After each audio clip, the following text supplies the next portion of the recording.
ভূমিকম্পে কেঁপে উঠেছে তুরস্কের উত্তর পশ্চিমের বালিকেশির প্রদেশ। 10 আগস্ট রোববার সন্ধ্যায় আঘাত হানা ভূমিকম্পের মাত্রা ছিল রিক্টার স্কেলে 6.1। এতে একজনের মৃত্যুর খবর জানা গেছে।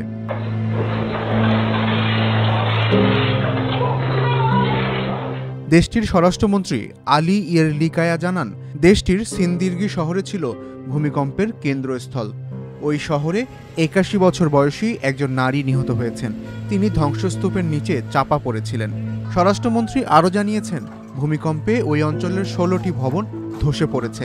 আহত হয়েছেন 29 জন।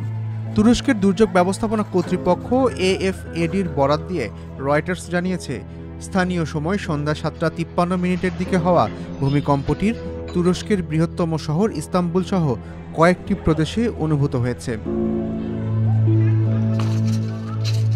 প্রেসিডেন্ট রিসেপ তাইয়েপ এরদোগান এক বিবৃতিতে ভুক্তভোগীদের দ্রুত সেরে ওঠার প্রত্যাশা করেছেন।